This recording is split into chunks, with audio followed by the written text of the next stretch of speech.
చేస్తూ ఉంటాం అనమాట. మా విధి ఉద్యోగం అది.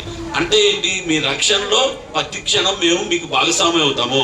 పోలీసులు మీకు శత్రువులు కాదు. చాలా మందికి ఏంటి, చిన్నప్పుడు అన్నం తినిపోతే పోలీసులు పిలుస్తారు అంటే ఒక భయం.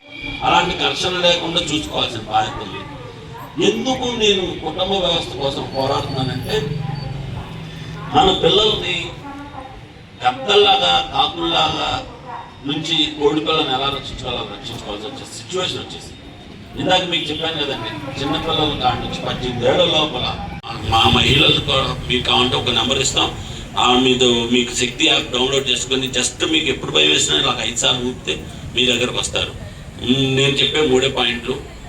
మీరు మీ కుటుంబాన్ని సంరక్షించుకోండి, మీ భర్తతోటి మంచిగా ఉండండి, మీ భర్త తాగుడుతనాన్ని తగ్గించుకోండి, మీ డబ్బుని జాగ్రత్తగా పొదుపు చేసుకోండి.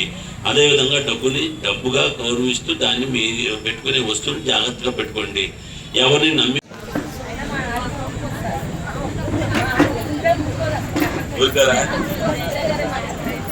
మీరు కూడా గట్టిగా ఉండాలి. అందరికీ చెప్పండి, మీరు అందరూ డిస్కస్ చేసుకోండి దయచేసి.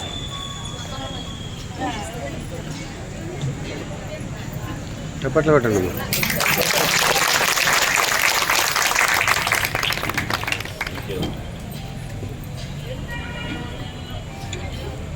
అమ్మా. అందరికి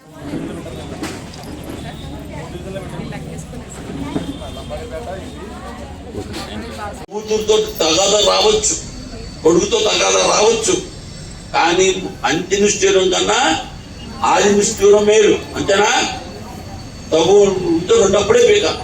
ఎందుకు పీకాలి? వీళ్ళకి తెలియదు. ఇప్పుడు అంతా ఏమైందంటే, మీకు వాట్సాప్ లో ఇన్స్టాగ్రామ్ అని ఒకటి ఉంటుంది. ఏముంటది? ఈ ఆడపిల్లలందరికీ అందులో ఒకటి ఉంటుంది, రౌడీ పిల్ల, కాకి పిల్ల, ఇలాంటి చాలా ఉంటాయి. ఇలాంటివి పెట్టేసుకొని వాడు ఇన్స్టాగ్రామ్ లో ఎవడో తెలియనోడు ఒకటి ఫాలో అవుతాడు. నువ్వు రీల్స్ చాలా బాగా చేసావు, నువ్వు అద్భుతంగా చేసావు, అసలు నీ అంత శోభ అని 2-3 కామెంట్లు చేస్తారు. నెమ్మదిగా పరిచయాలు ఏర్పడతాయి. ఎంత దరిద్రంగా తయారయ్యారంటే చెప్తున్నాం కదా. నిన్ననే ఎక్కడో ఏదో జిల్లాలో కాదు, నిన్ననే నా లిమిట్స్ లో ఒక ద్వారకా తిరుమల మండలంలో ఒక అమ్మాయి 16 ఏళ్ల పాప, 13 ఏళ్ల పాపని, 14 ఏళ్ల పాపని వాడు బావ అని చెప్పి ఇంటికి వెళ్తే ఆ అమ్మాయిని ఇచ్చేస్తే ఇంకో వీడియో తీస్తాడు. ఎంతకన్నా ఘోరం ఎక్కడ ఉంటుందా సమాజంలో? కాబట్టి అందరూ గుర్తుపెట్టుకోండి అమ్మా, మన ఆడపిల్లల్ని కాదు మగపిల్లలను కూడా జాగ్రత్తగా చూసుకోవాలి. జైలుకు పోయేవాడు 20-25 సంవత్సరాల వయసున్న నీ కొడుకు జైలుకు పోతే ఇది కూడా కఠినమైన శిక్ష. మర్డర్ కేసు 14 ఏళ్ళు వేస్తారు, కానీ ఆడపిల్ల మీద చెయ్యేసినోడు 20 ఏళ్ళు జైలు పోతాడు. కాబట్టి గుర్తుపెట్టుకోండి, ఎంత దుర్మార్గం ఇది. కఠిన దుర్మార్గమా కాదా? ఒక అమ్మాయిని బలవంతంగా పాడు చేయడంతో దాన్ని ఇంకోడు వీడియో తీయడం, దాన్ని ఇంకోడు అమ్ముకోవడం, ఎంత దుర్మార్గంగా ఉందో అర్థం చేసుకోండి. కాబట్టి మేము ఎందుకు మీ దగ్గరకు వచ్చి మాట్లాడుతున్నాం, మా ఆవేదన మీకు చెప్తున్నాం. మీరు నిర్లక్ష్యం చేయటం వలన మీ కుటుంబం వ్యవస్థ ఎందుకు మాట్లాడాలనుకున్నారు? మీ పిల్లల మీద శ్రద్ధ పోయింది. ఎంతసేపు మీరు రీల్స్, మీరు మీ ఫోన్ కాల్ తీసుకొని మీరే 24 గంటల్లో 10 గంటలు పడుకోగా 14 గంటల్లో 10 గంటలు మీరు పని చేసుకోండి. మీరు ఇది వాస్తవం. ఏం జరిగింది? ఒక చోట మన ఒట్లూరులో ఒకడు ఒక అమ్మాయికి అప్పుల రూపంలో డబ్బులు ఇస్తానికి వస్తా ఉంటారు మన సిటీలో. అలా ఒకడితోటి ఆ నెమ్మదిగా అమ్మాయికి పిల్లలు ఉన్నారు, మొగుడు ఉన్నాడు, అందరూ ఉన్నారు. కానీ ఆ డబ్బులు అప్పిచ్చే క్రమంలో ఆ పరిచయం పెరిగిపోయింది. వాడు ఏ పరిచయం ఇంకా వాళ్ళిద్దరు కలిసిపోయారు.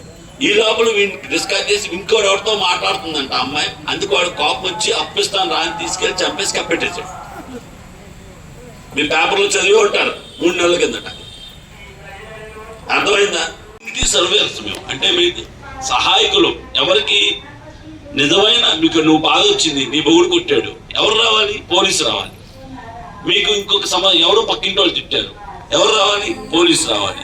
లేకపోతే నువ్వు నడుచుకుంటూ వెళ్తున్నావు, నీ బ్యాగ్ లాక్కెళ్ళిపోయాడు, ఎవరు రావాలి? పోలీసు రావాలి. మీకు అవ్వకనే ఎక్కడో ఒంటరిగా భయం వేసింది, మీకు ఆపదలో రావాలి, ఎవరు రావాలి? పోలీసు రావాలి. అంటే ఎవరు? వీళ్ళందరూ పోలీసులు సపరేట్గా వాళ్ళకి ఏమి అక్కడ వికృతంగా కొట్టేసి అట్లాంటి శిక్షణ ఇవ్వరు. మాకు చాలా డిసిప్లైన్గా ఉండటం, ఎలాగ డిసిప్లైన్గా ఉంచుకోవాలి, చట్టాన్ని ఎలాగ వాడాలి, చట్టాన్ని ఎలా అవలంబించాలి.